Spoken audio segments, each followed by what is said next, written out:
he left in disgrace, but a new, cruder Republican Party embraced him. We now continue our ongoing series exploring just how low Trump's Republican enablers can sink in their attempts to protect him from our nation's rule of law. Exhibit the whatever the newt effing gingrich. President Trump got 68.63% in West Virginia, 4.8% in Washington, D.C.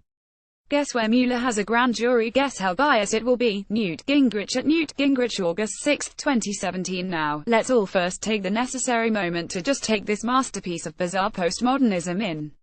Former House Speaker Newt Gingrich, not long ago a Republican presidential candidate himself, appears to be arguing that the whole notion of prosecuting allies of Donald Trump, sitting president, for crimes they are suspected of committing is tainted or invalid because the crimes are suspected of taking place in a location in which Donald Trump is not popular.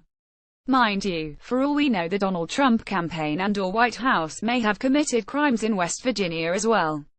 If that is the case, Newt Gingrich can look forward to getting his wish. This is dumb even for Newt Gingrich, mind you, but is systematic of just how easily Trump's Republican allies can brush aside the entire notion of rule of law, whether it be the investigation of potential crimes, or, in this case, the long-standing mechanisms of prosecutors, if it so much as brushes sideways against the momentary needs of the party. Newt is not the primary proponent of this theory that honor falls to Fox News, which has rapidly transformed itself from a network ever shrieking about theoretical corruption in government to a state-allied defender of those corruptions. To hammer a key point home yet again, you can draw a line from Newt Gingrich and his own in-power attempts to twist the rule of law into a bludgeon to be used on his ideological enemies and the similarly cynical republicanism of this new Trumpled era. The party moved from the hard partisanship of Gingrich al. into increasingly vociferous denials that the opposition party had any legitimacy at all. Democrats were no longer merely weaker sponsors of a nanny state, but a malevolent force allied with worldwide cosmopolitans, to use the Stephen Miller framing.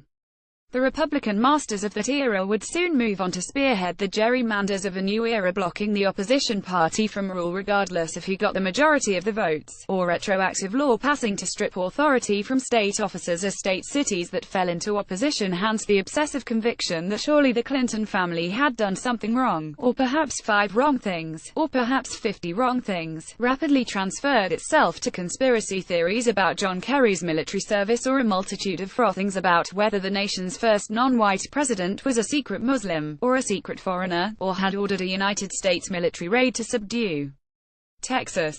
Republicans are currently engaged in yet another pity party over how Donald Trump happened to them, and how distant his brand of conspiratorial and willful ignorance is from what they envision to be their own convictions.